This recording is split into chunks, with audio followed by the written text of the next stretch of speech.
practice. Thank you. Muchas gracias. Voy a hablar en inglés, pero entiendo que hay traducción simultánea al español. Muchísimas gracias por invitarme a dar esta conferencia. Estoy muy contenta de estar aquí. Alfred Stieglitz era brillante, expresivo, tremendamente centrado, muy competitivo, intelectualmente voraz y muy leído.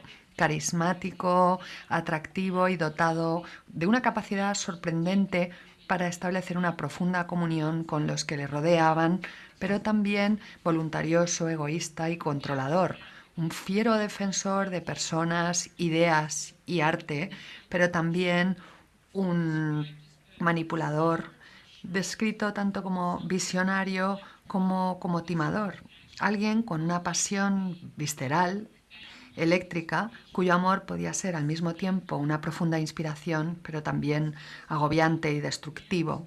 Stieglitz fue un hombre de tremendas contradicciones. También, indudablemente, fue la figura más influyente del mundo del arte en Estados Unidos desde los 1890 hasta los años 20 del siglo XX, a través de las exposiciones que organizó tanto en Nueva York como alrededor de Estados Unidos, sus publicaciones Camera Notes y Camera Work, su asociación de fotógrafos llamada la Fotosecesión y su galería The Little Galleries of the Photo Secession. Stieglitz fue responsable de demostrarle a la opinión pública americana que la fotografía podía valer para la expresión artística.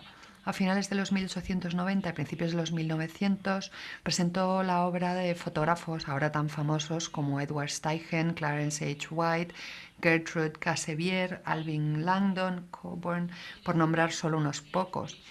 No es una exageración decir que sin el apoyo moral de Stieglitz y sin su estímulo intelectual y su incansable esfuerzo, sin ellos, sus carreras, así como la historia de la fotografía de principios del siglo XX, hubiese sido, desde luego, muy diferente.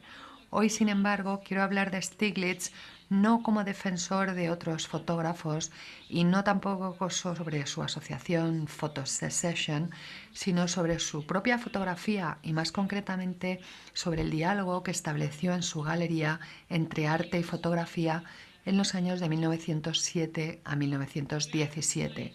A lo largo de su vida, Stieglitz estuvo profundamente fascinado por todas las artes y particularmente con la fotografía, porque las veía como algo profundamente importante para abordar las cuestiones de la modernidad y la posición cambiante de Estados Unidos en el siglo XX, así como las relaciones y los sentimientos humanos. Pero tardó mucho tiempo en llegar a entender cómo podía conseguir esto la fotografía y solo se dio cuenta de lo que podía ser realmente el arte de la fotografía al exponer a las vanguardias europeas y americanas de la pintura y escultura en su galería. Este nuevo arte radical tuvo un profundo impacto sobre la fotografía de Stieglitz y sobre el rumbo de la fotografía moderna. En 1907 Stieglitz, por supuesto, era un fotógrafo reconocido internacionalmente. Empezó a hacer fotografías cuando estudiaba ingeniería en Berlín en los años 1880. Y aunque su formación inicialmente tenía una orientación técnica, para principios de los 1890 ya había adoptado el movimiento internacional del pictorialismo, que pretendía demostrar que la fotografía no era solamente una herramienta científica o documental, sino un instrumento maleable para crear imágenes. Como otros fotógrafos pictorialistas, Stieglitz no solamente copiaba los temas de las otras artes, particularmente situaciones, sino también sus estilos. Frecuentemente realizaba copias en carbón que les permitían el color en sus imágenes, pero también hacía copias de bicromato y perfeccionó un proceso a la glicerina sobre platino que le permitía desarrollar determinadas áreas de la imagen, resaltando algunos aspectos y atenuando otros. Tenemos en la pantalla una fotografía que evidentemente no es de Stieglitz, sino que es un retrato suyo de Gertrude Cassevier, pero vemos lo que se consigue con un proceso a la glicerina, que es un proceso que el propio Stieglitz utilizó. Él expuso estas fotografías en las exposiciones anuales que tuvieron lugar en distintas partes del mundo a finales de los 1890 y principios del 1900 con mucho éxito. Pero si vemos de forma crítica estas fotografías premiadas, veremos que son bastante convencionales, que les falta vitalidad y están muy influidas por la pintura alemana de finales del siglo XIX, como los jugadores de cartas que vemos ahí, o el redero, o la redera que Stieglitz describió en su momento como su obra favorita. Están construidas muy cuidadosamente y se deja muy poco a la casualidad. Solamente cuando estaba motivado por el deseo de explorar un desafío técnico y de fotografiar la ciudad de Nueva York por la noche o con luz tenue o bajo la lluvia o la nieve o con una cámara en mano tan criticada, empezó a explorar lo que era la fotografía como medio artístico, lo que podía conseguir, lo que podía describir, expresar. Pero incluso entonces sus fotografías carecen de especificidad y tienen un enfoque tenue que limita su impacto. Además, los títulos como The Hand of Man o La mano del hombre dejan patentemente claro que se trata de una obra de arte deliberadamente concebida y con una intención moral clara. Todo esto empezó a cambiar en 1907. Sin embargo, Stieglitz fundó su galería, The Little Galleries of the Photo Secession, que enseguida empezó a llamarse 291 por su dirección en la Quinta Avenida, en 1905 para tener un espacio en el que exponer las obras de su organización. Sin embargo, empezó a cansarse de esa atmósfera de ensoñación y ese ambiente de fin del siglo y en 1907 empezó a exponer otros tipos de arte. Entre 1907 y 1910 presentó exposiciones en la Galería 291 de obras de Matisse y Rodin, así como de Toulouse-Lautrec, Henri Rousseau, Marius de Savas, John Marin, Max Weber y Marsden Hartley. Su obra le abrió a nuevas ideas sobre el color, la forma y la abstracción, nuevas fuentes de inspiración artística y de las vanguardias, la cultura popular, la máquina, nuevos conceptos sobre la naturaleza de la pintura moderna que influyeron profundamente en su fotografía. Unas influencias que empiezan a plasmarse en las fotografías de la ciudad de 1910. Había realizado pocas fotografías desde 1902, cuando fundó la Fotosecesión, y aún menos después de abrir la galería en 1905. Sin embargo, en el verano de 1910, cuando su familia estaba residiendo en la playa en Nueva Jersey y él se trasladaba a la ciudad a diario en ferry, realizó una serie de fotos de Nueva York con una complejidad visual, una intensidad gráfica y una energía que era nueva en su obra. Las obras de las enormes rascacielos de Nueva York, las calles cavernosas de Alvin Landon quizás inspiraron el interés de Stieglitz por la ciudad. Recuperando Nueva York como tema suyo, Stieglitz se centró en sus iconos de modernidad y abandonó la cualidad tentativa de sus obras anteriores. Fotografió los edificios más altos y más nuevos de Nueva York, reflejando la ciudad con el humo saliendo de sus edificios como si fuese un motor a toda marcha. Recalcó la actividad del puerto, la fuerza de sus remolcadores y ferries y el transatlántico más grande y más rápido, el Mauritania, que atracaba en su puerto. Esta nueva Nueva York que presentaba Stieglitz era una mezcla potente de magnitud arquitectónica y fuerza bruta, de movimiento y cambio y potencial.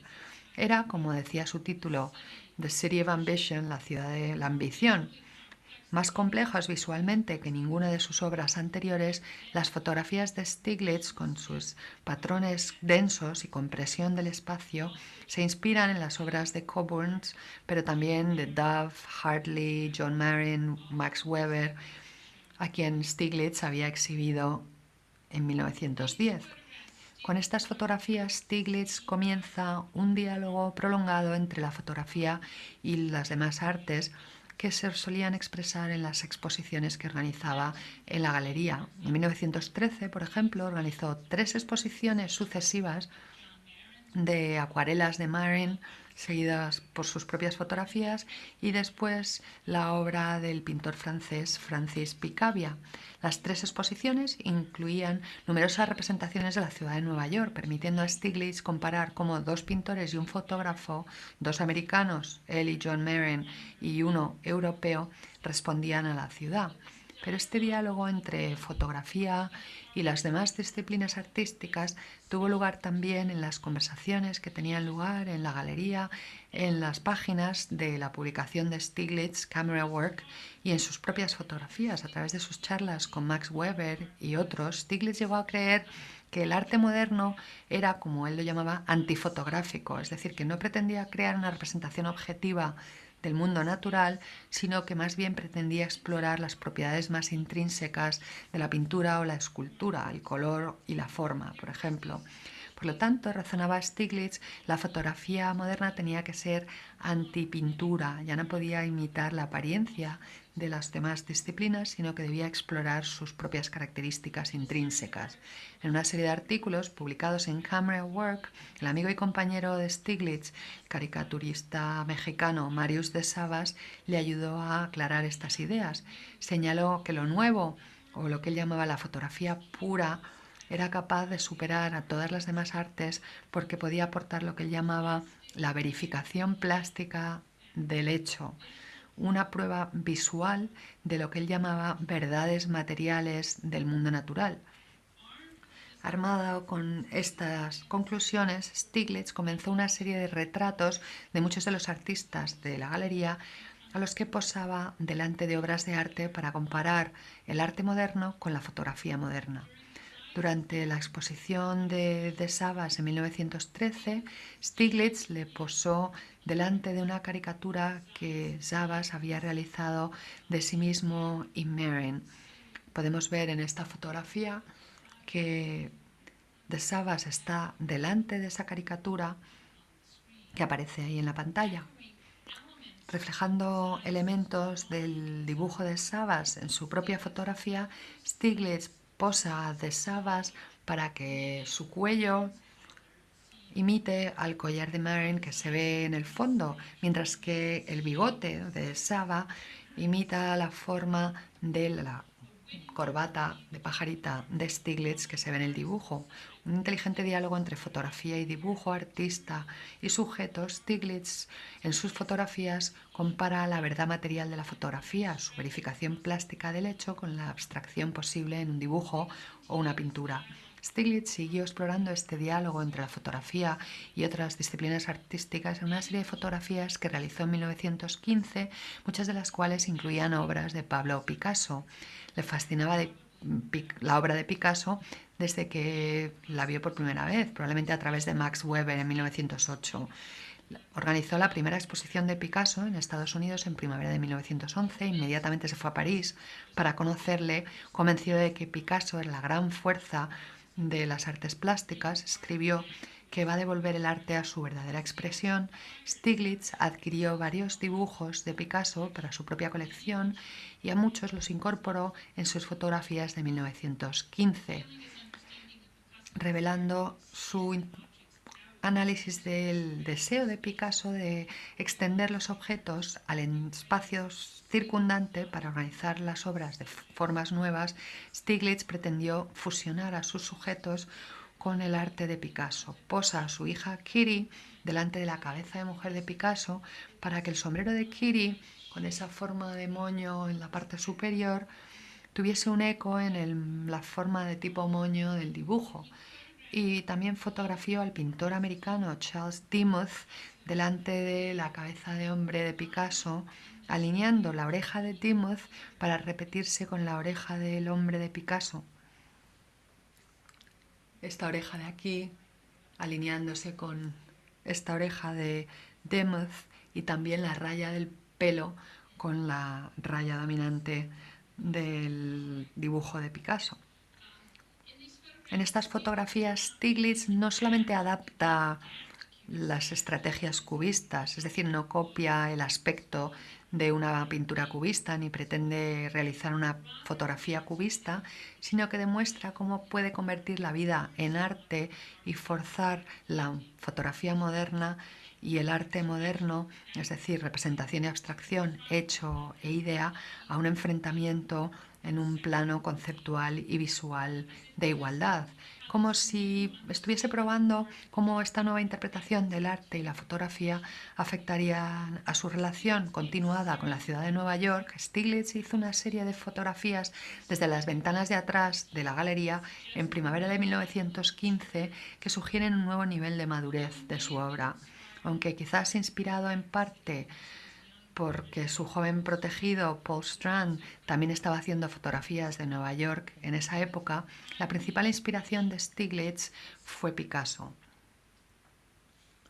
con su compresión del espacio, sus planos apilados e inclinados, sus formas de tipo maya y su estudio de vistas humildes, no grandes panoramas. Las vistas de Nueva York de Stiglitz de 1915 son sorprendentemente similares a la obra de Picasso, El embalse de Horta de Ebro, que había producido en Camera Work en 1912. A diferencia de sus fotografías de 1910, las vistas de Nueva York en 1915 a través de las ventanas de atrás son bastante menos dramáticas, los sujetos son bastante menos icónicos. Lo que ves son patrones de luz en los edificios de oficinas por la noche o nieve en los tejados cercanos que indican que él, como Picasso, estaba interesado por revelar la estructura arquitectónica subyacente de la ciudad.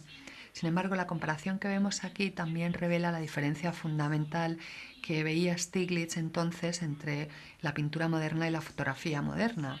Para sugerir la simultaneidad de visión y percepción, Picasso utilizaba los planos interconectados del cubismo para fusionar la topografía del terreno con la arquitectura del pueblo, creando una vista espacialmente ambigua que sugiere al mismo tiempo una vista de una ladera y también hacia abajo, hacia una forma curva en el fondo, probablemente una cisterna para reflejar una imagen en el agua.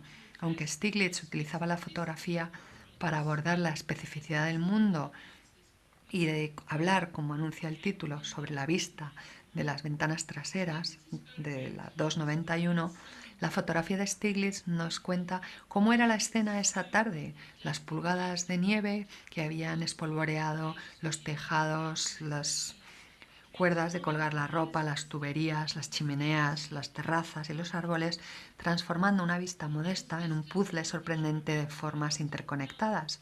Y su imagen evoca lo que habrá sido estar mirando por esa ventana a esa escena en ese momento.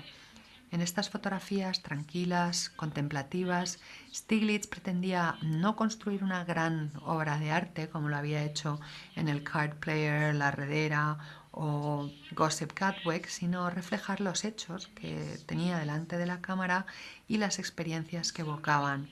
Y al hacerlo permitió que la fotografía hiciera lo que hace mejor, describir el mundo y simultáneamente infundirlo de significado y emoción. Como su conocido, el poeta Ezra Pound escribió en un poema de 1917 sobre Nueva York, te insuflaré con alma, que es también lo que pretendía hacer Stiglitz con estas fotografías. En 1916 y 17, según Stiglitz consolidaba su nueva visión de la fotografía basada en la primacía de la descripción y la experiencia, realizó varias fotos que sugieren tanto el impacto liberador del arte moderno sobre su fotografía como la dirección que tomaría su obra en el futuro.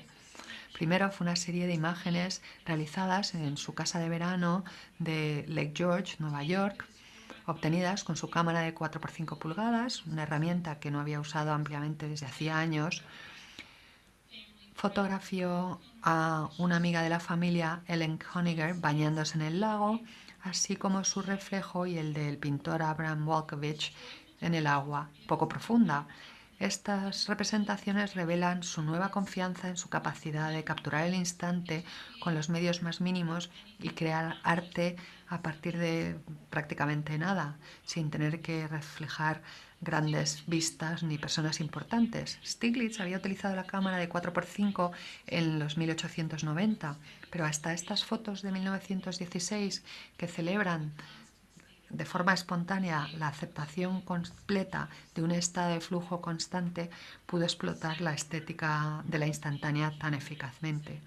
El segundo grupo de retratos fueron realizados en junio de 1917, unos pocos días antes de que la galería cerrara sus puertas por la guerra y los problemas financieros de Stieglitz. A lo largo de los anteriores 18 meses, Stieglitz se había visto cada vez más fascinado por Georgia O'Keeffe, una joven artista profesora de colegio en las planicies de Texas. Su exposición fue la última que tuvo lugar en la galería y ella viajó desde Texas para verla.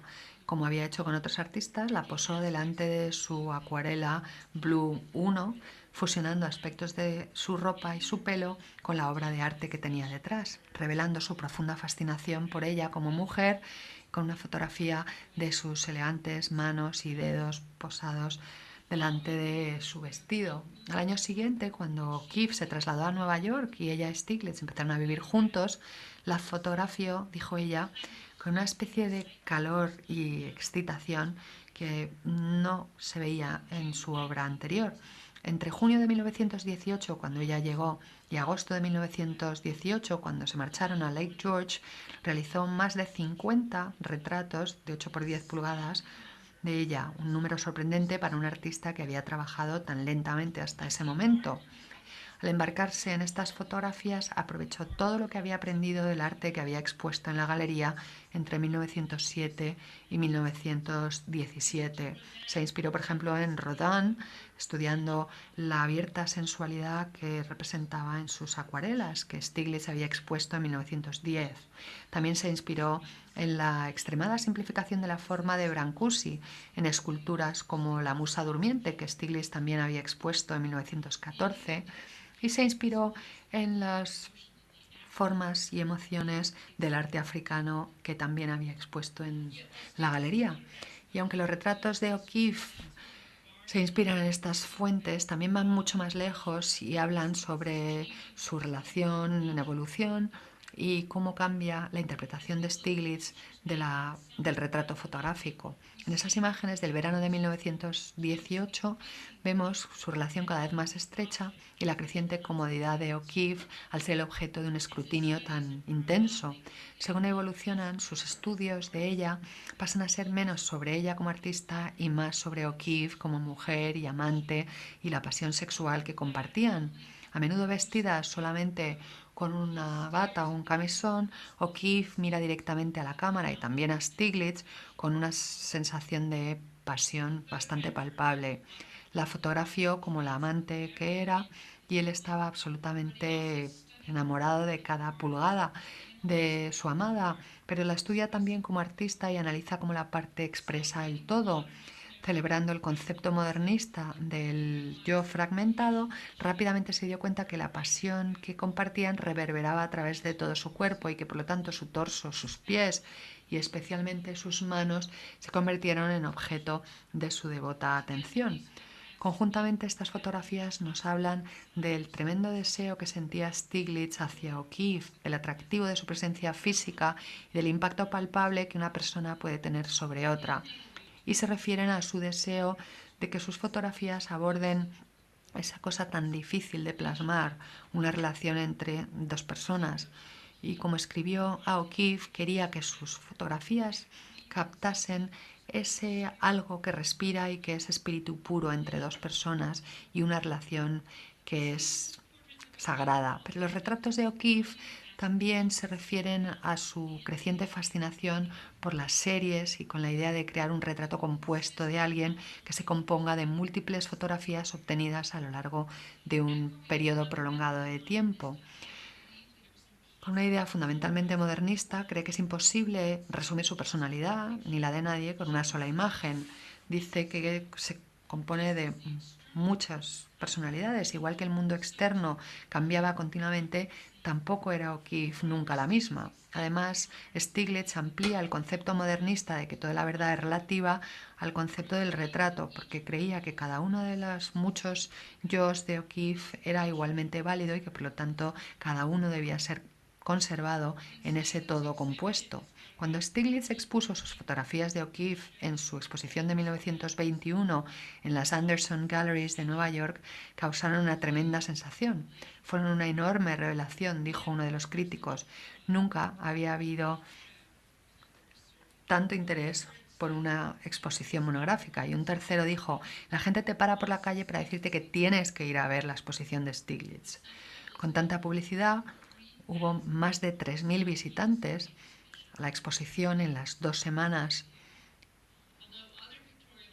que duró, y aunque otras fotografías pictorialistas habían creado y exhibido desnudos, Nueva York nunca había visto una exposición de obras como estas de un fotógrafo tan conocido como Stiglitz, y además con una modelo que era una artista bastante conocida. Stiglitz expuso 46 retratos de O'Keeffe, incluyendo varias series de estudios de su cabeza, manos, torso y pechos. Quizás aludiendo a fotografías como esta, también atrajo la curiosidad de su público, diciendo en el folleto de la exposición que algunas fotografías importantes de este periodo no se están exponiendo, puesto que pienso que la opinión pública no está lista todavía para recibirlas.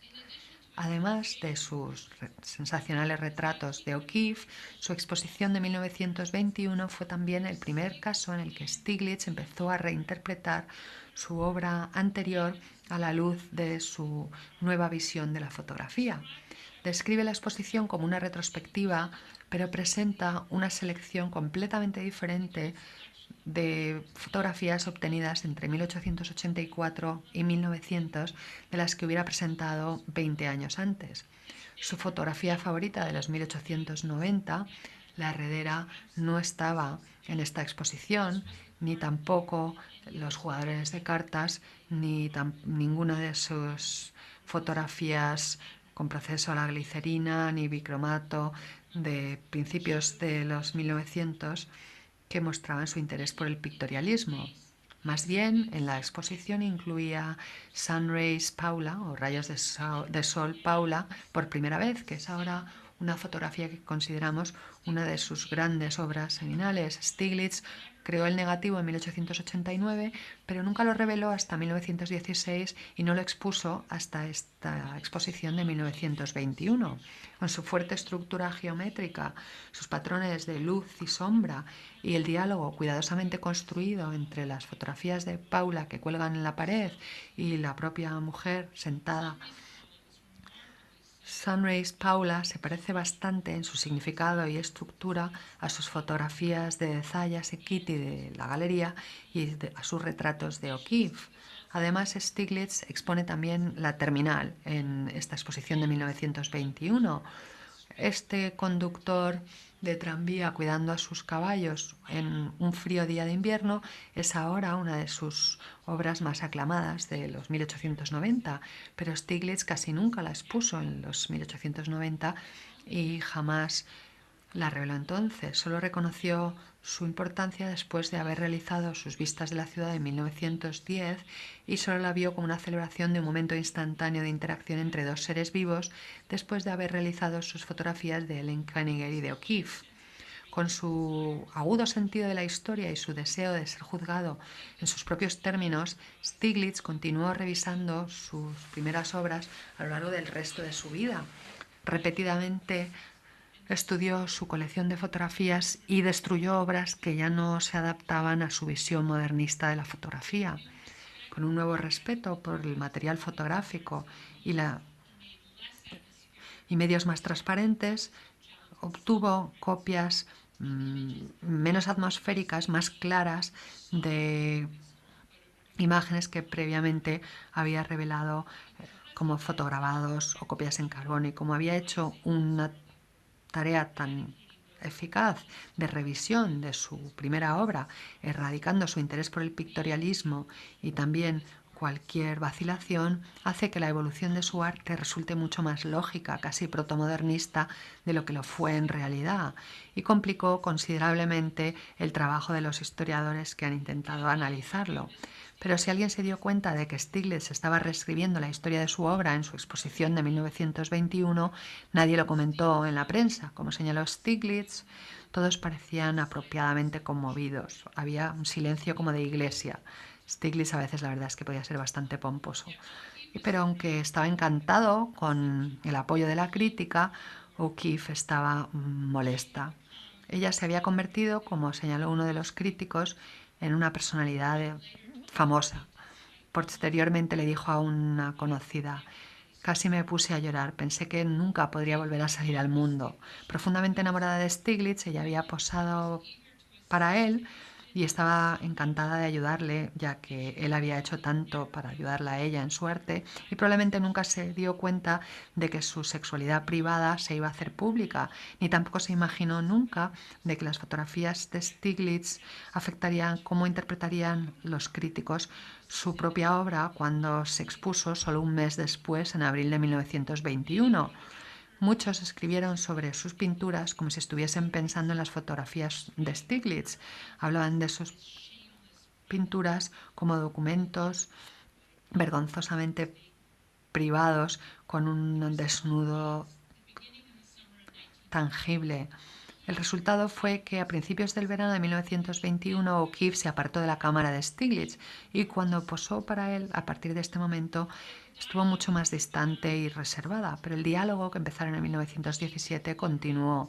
O'Keeffe había liberado a Stiglitz no solo sexualmente, sino también artísticamente, inspirándole a una libertad y una creatividad artística que nunca había conocido antes y que iban mucho más allá de sus retratos. Según ella, estuvo menos dispuesta a posar ante su cámara, él aplicó lo que había aprendido fotografiándola a ella, una serie de retratos de familia y amigos, como este del escritor Sherwood Anderson, que reverberan con una intensidad y visión similar. Además, aunque en veranos anteriores prácticamente había ignorado los paisajes de su casa de verano en Lake George, Nueva York, ahora empezó a fotografiarlo, estimulado por el intenso amor por la naturaleza de O'Keeffe y sus propios estudios de la zona, citando su capacidad de expresar sus experiencias en pinturas.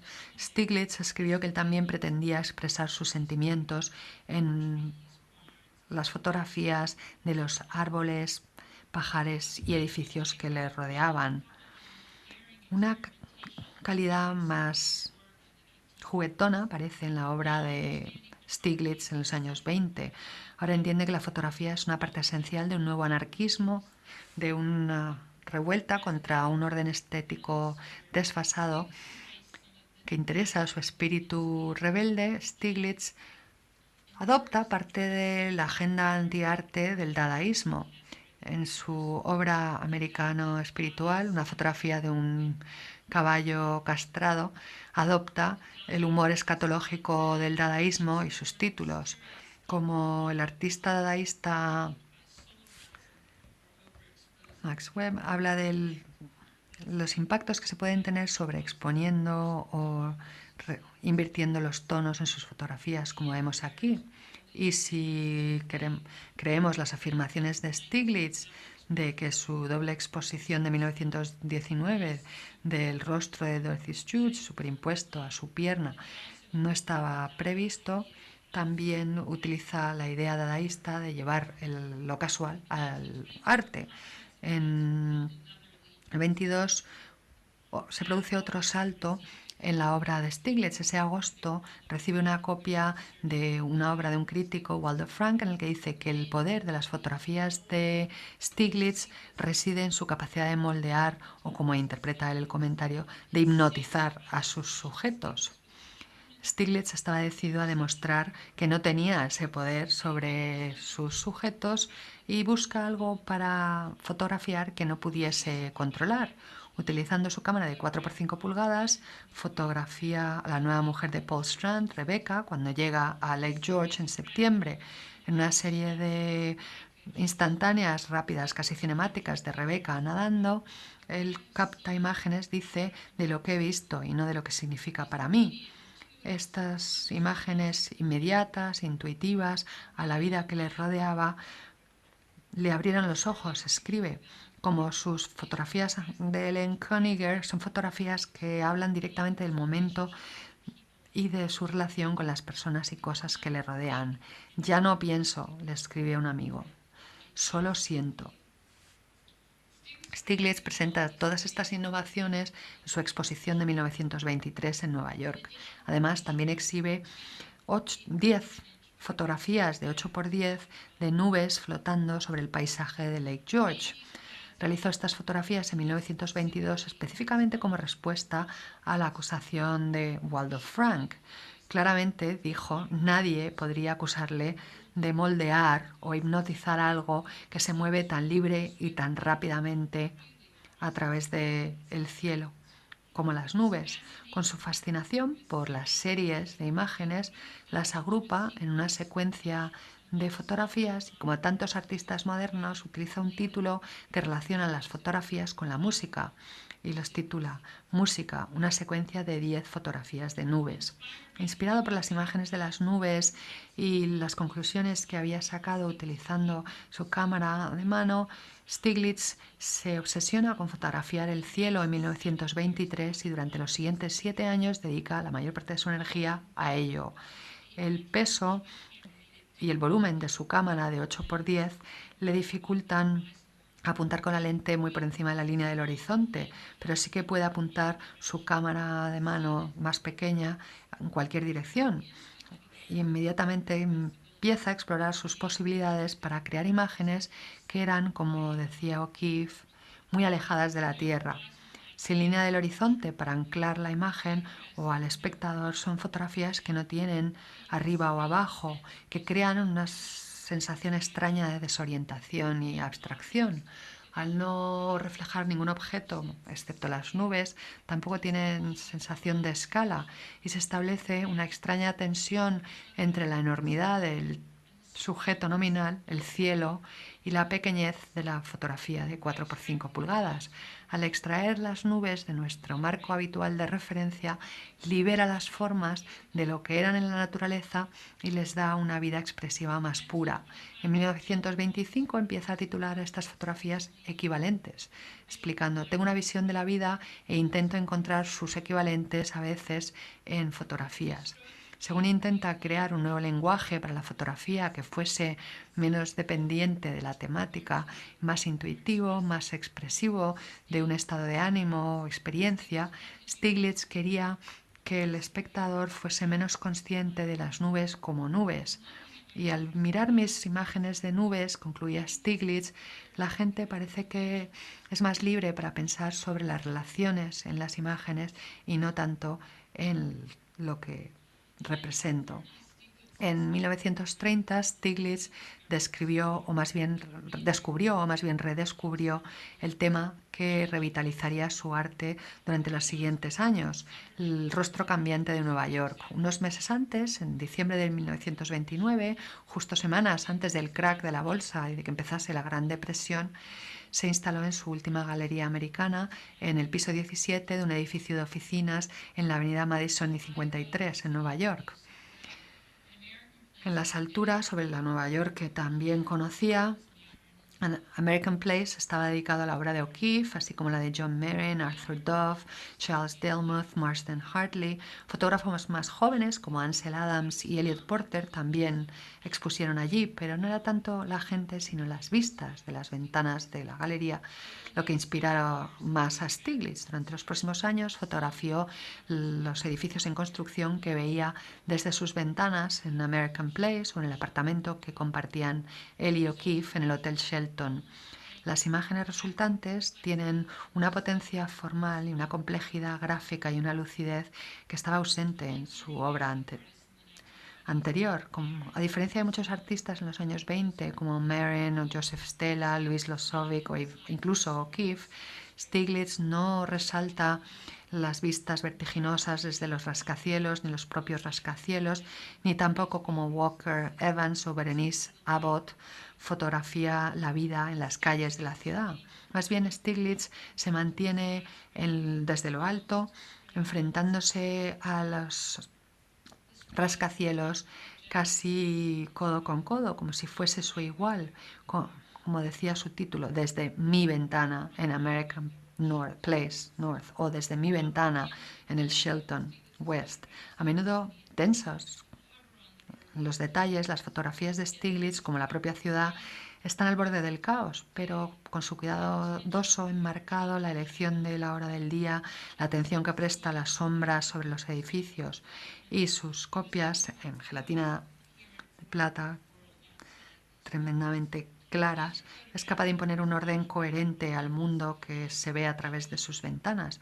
Son fotografías que tienen tanto que ver con la tremenda velocidad del cambio en la ciudad de Nueva York como sobre el deseo de demostrar a la edad de los 66 años que Stiglitz todavía podía imponer el orden sobre el caos, como había hecho con sus fotografías de nubes cuando expuso estas imágenes en Nueva York en su exposición del 32, las agrupó en series, mostrando, por ejemplo, 9 vistas desde mi ventana en American Place North o 10 vistas desde mi ventana en el Shelton mirando al norte, casi cinematográficas.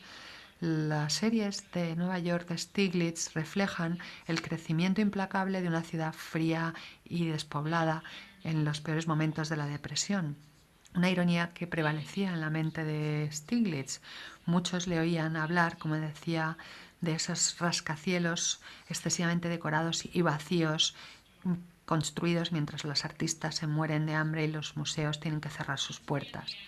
Una vez más, el hecho de organizar una exposición hizo que Stiglitz se replantease otro aspecto de su obra y devuelve su atención a O'Keeffe y al Lake George.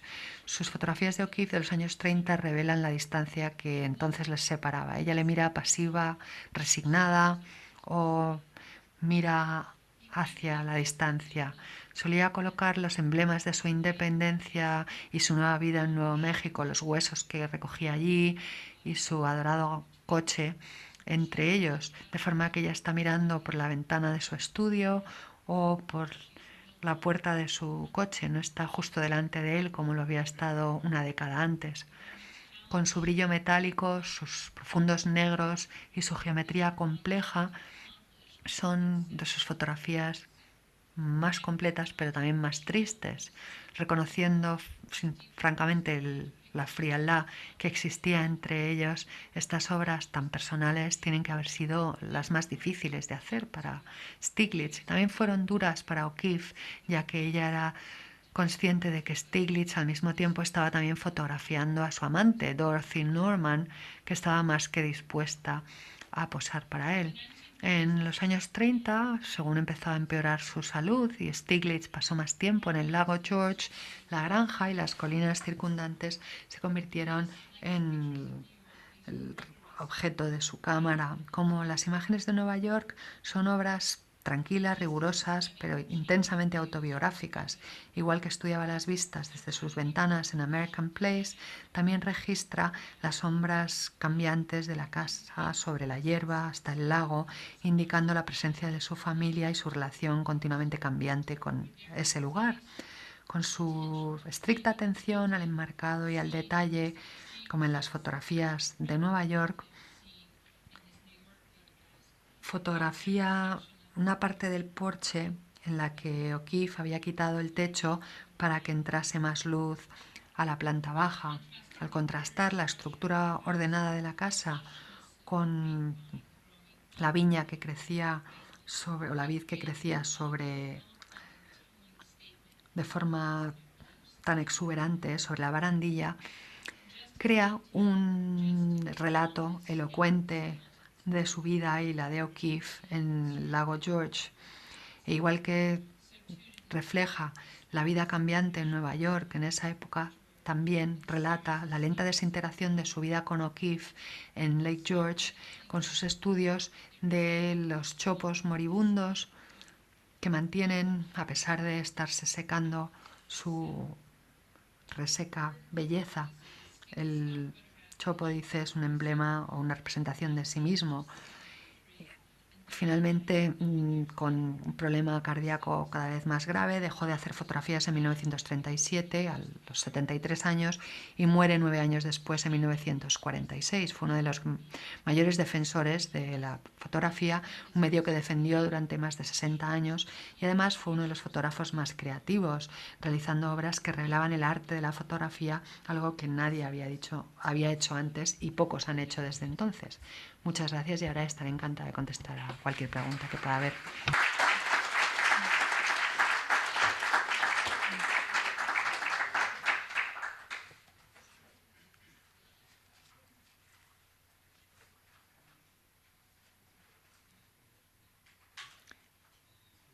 No questions? ¿No hay preguntas?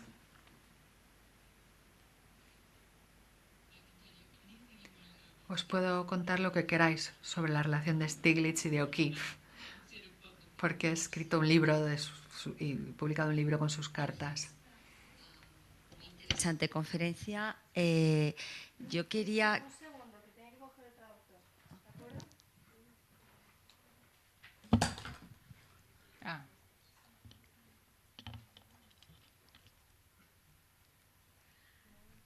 Okay. Gracias. Quería saber qué opinión tiene sobre este comentario que se ha hecho siempre sobre las flores que ha pintado George O'Keeffe, expresando su no tener hijos con Stiglitz, porque nunca quiso tener hijos con ella y ella sí los deseaba. Entonces, esa infertilidad, ¿es cierto o es simplemente, pues no sé, una leyenda? ¿Qué opina?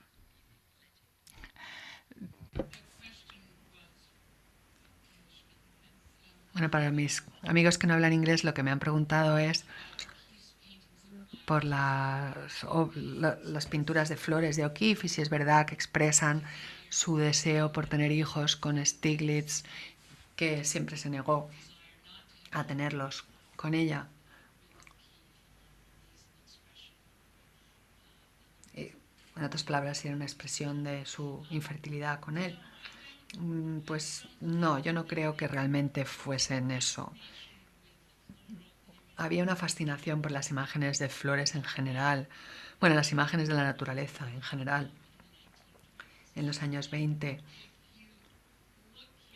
si te fijas en toda la obra de O'Keeffe, bueno, en todas sus obras que representan flores, verás que incluyen representaciones de flores tanto bueno, de la anatomía tanto masculina como femenina de las flores, porque ya sabéis que las flores tienen ambas partes en su estructura.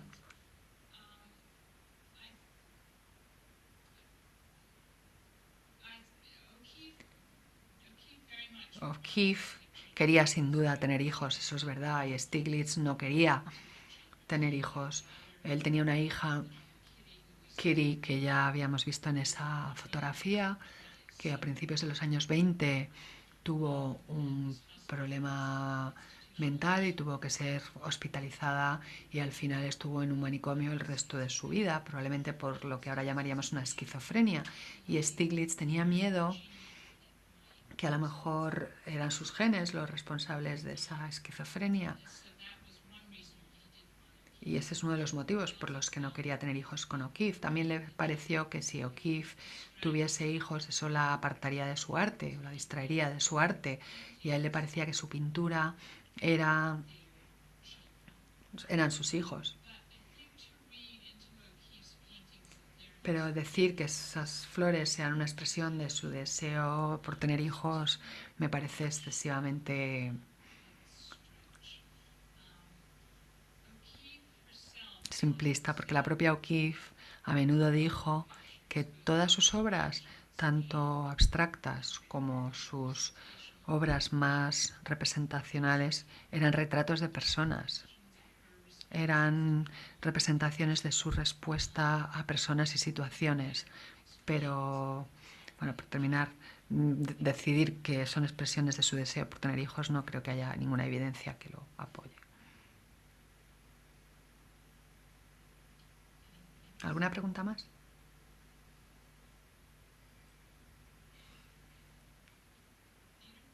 Peter.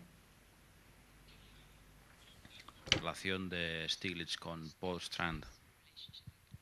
Si puede hablar un poco más de eso.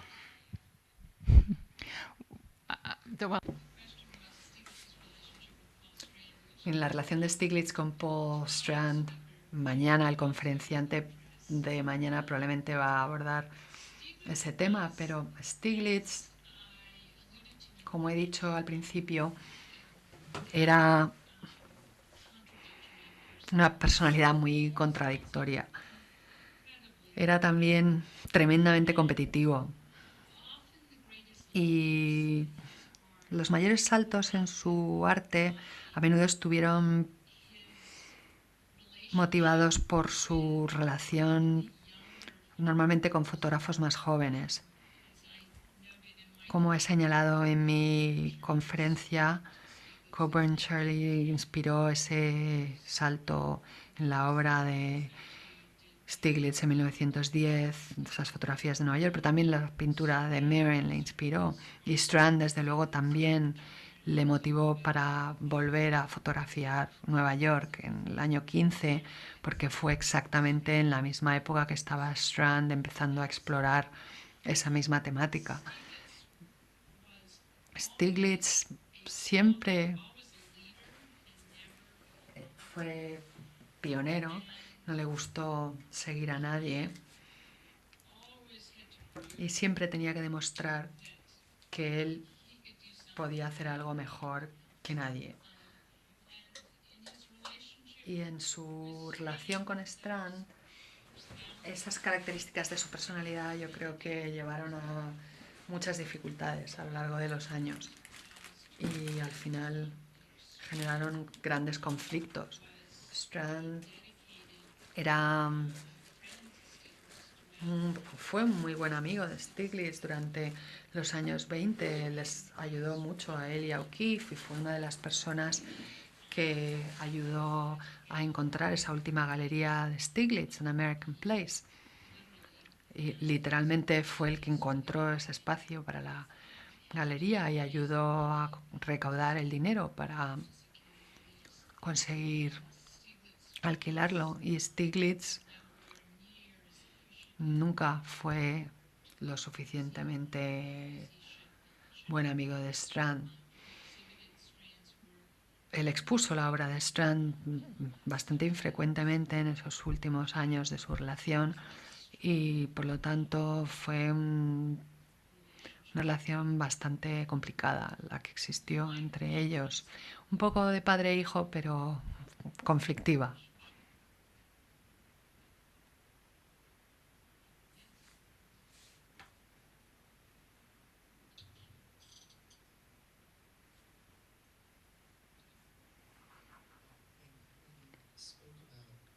Cuando nos ha hablado de esa vuelta de Stiglitz al paisaje en los años 20,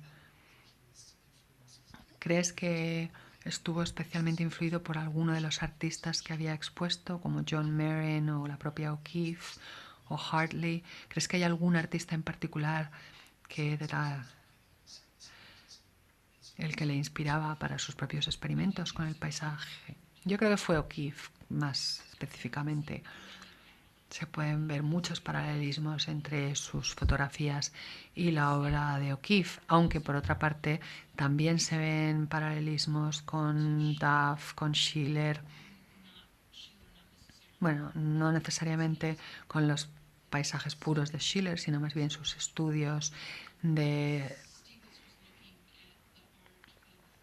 esos pajares. Estaba interesado por la obra de todos los pintores americanos que exponía o había expuesto en esa época, hasta principios de los 20, pero la persona que hace que él empiece a replantearse fotografiar el paisaje de nuevo es O'Keeffe, pero una vez que empieza, pues luego ya se inspira en Marin, en Duff, en Hartley un poco menos, Strand y la propia O'Keeffe.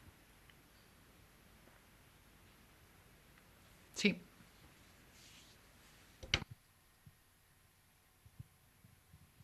I would like to ask you, A mí me gustaría preguntarle por la relación entre Stiglitz y Edward Steichen. Bueno, pues es casi tan complicada como la relación que tuvo con Strand. En general, Stiglitz tuvo relaciones complicadas con todo el mundo.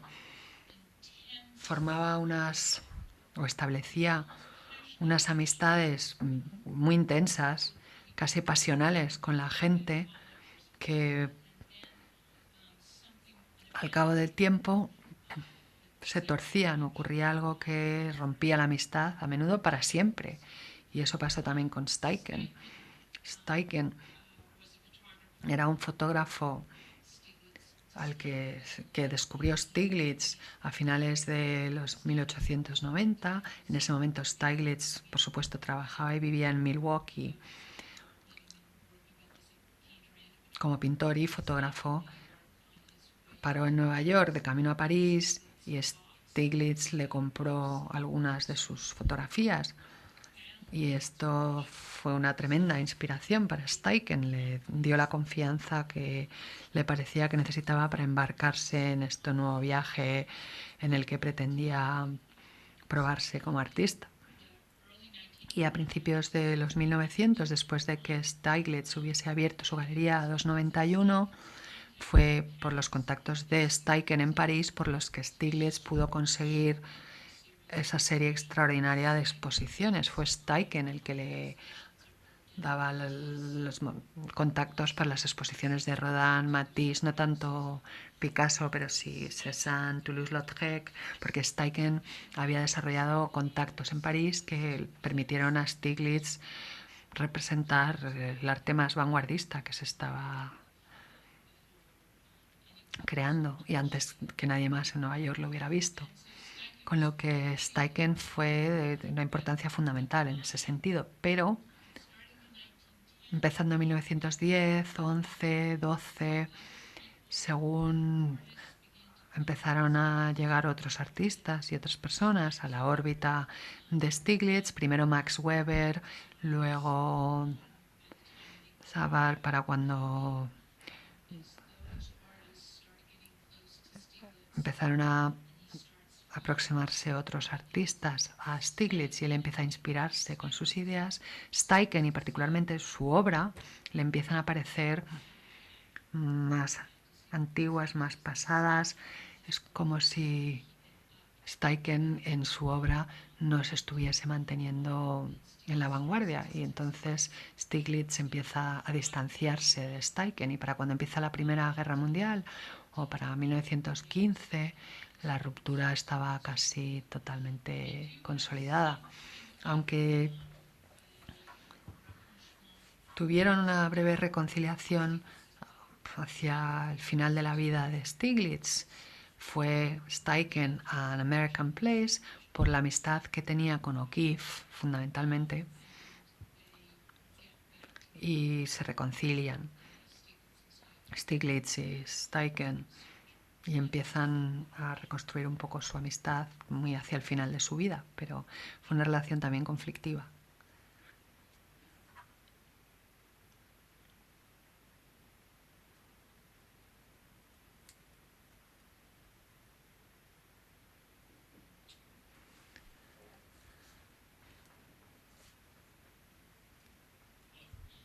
Tenía dos preguntas. La primera es qué relación directa o indirecta tuvo Stiglitz con la creación del departamento de fotografía en el MoMA. Y la segunda, que fue de su colección particular después de su muerte.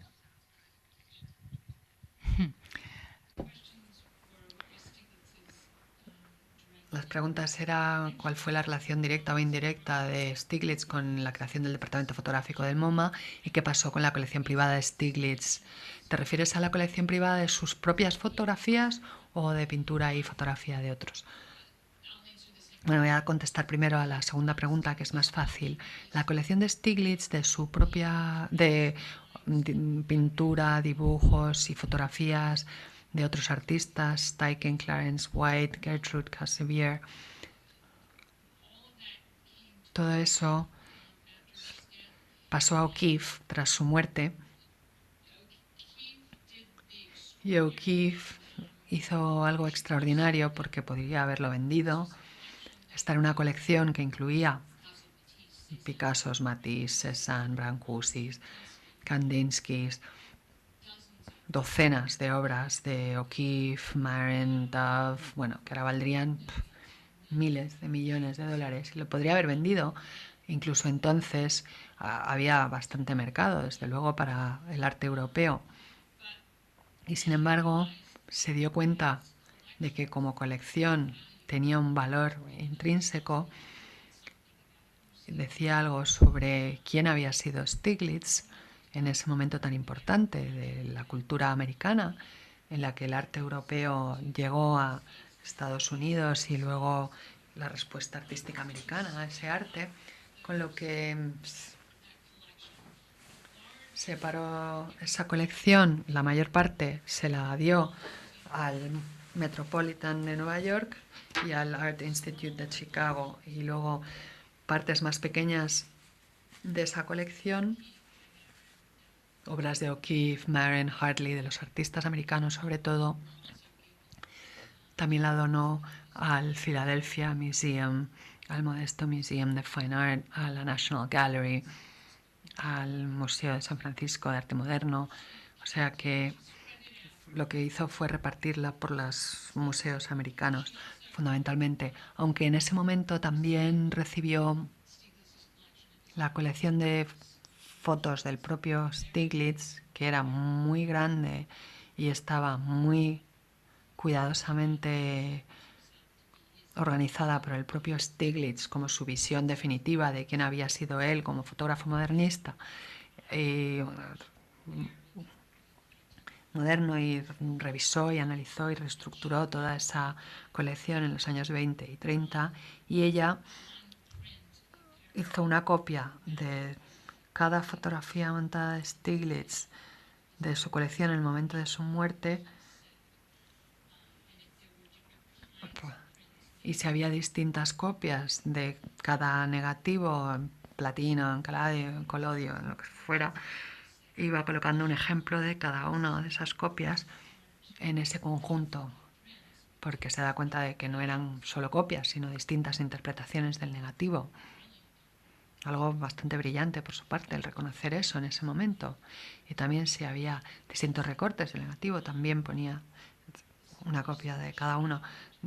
Y este conjunto se le ofreció al Metropolitan en Nueva York. El conservador dijo que les encantaría, pero que iban a coger todos los cartones de Stiglitz sobre los que estaba la fotografía y recortarlos para que encajasen en el tamaño de sus cajas del museo. Y O'Keeffe dijo que, bueno, le explicó cuidadosamente al conservador que para Stiglitz una fotografía no estaba terminada hasta que no estaba montada y enmarcada. Y si ves esa colección en la actualidad, ves que es evidentemente cierto, porque la colocación de la fotografía sobre el fondo varía, el tipo de material que utiliza, la textura, el color varía, y esto se lo explicó todo al conservador, y el conservador le dijo, pues sí, pero lo hacemos con toda la fotografía, incluso lo hacemos con los Rembrandt. Y entonces O'Keeffe dijo, bueno, pero la señora Rembrandt no estaba ahí para quejarse en su momento, y retiró la oferta de esa donación que realizó a la National Gallery al final, y por eso está en la National Gallery la obra. Y si realmente había duplicados de las copias en la colección de fotografías de Stiglitz, como 2 en gelatina de plata, invierno, Quinta Avenida, con el mismo recorte y el mismo enmarcado, pues le daba esas copias extra al Metropolitan, al MoMA, al Museo de Filadelfia, a Chicago y a otros museos del país. Y por eso los museos americanos en general tienen tan buenas colecciones de Stiglitz, y por eso hay tan pocas fotografías de Stiglitz en el mercado en la actualidad, porque todas acabaron en museos americanos en ese momento. No se vendió prácticamente ninguna. La relación de Stiglitz con la fundación del departamento fotográfico del MoMA es una historia larguísima.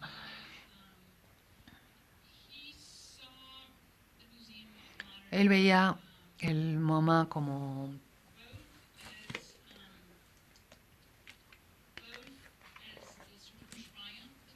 una especie de triunfo de su visión, pero también como una amenaza al mismo tiempo. Él llevaba intentando convencer a los americanos desde hacía tanto tiempo para que reconociesen la importancia del arte moderno y reconociesen la importancia de la fotografía moderna.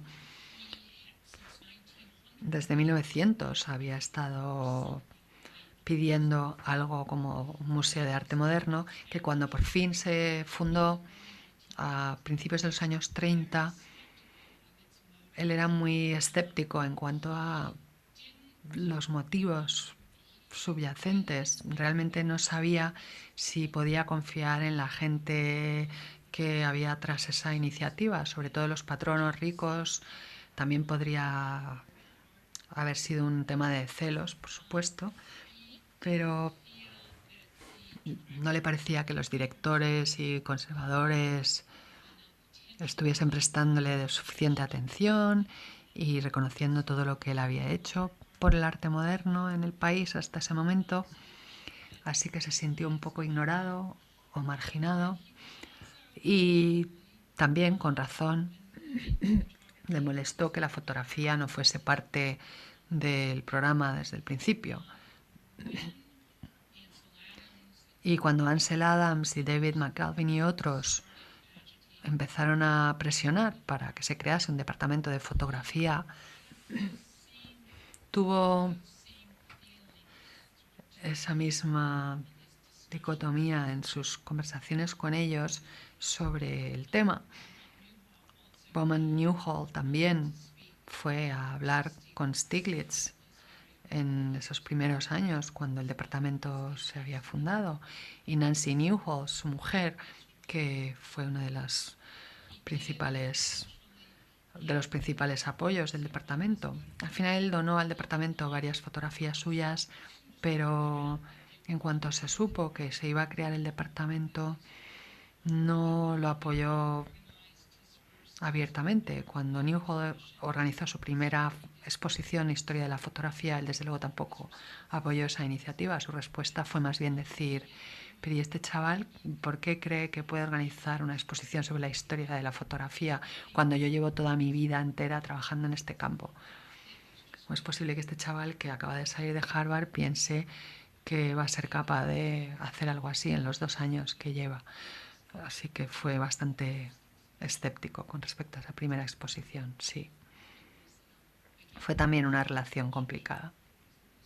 Sería la mejor forma de contestarte.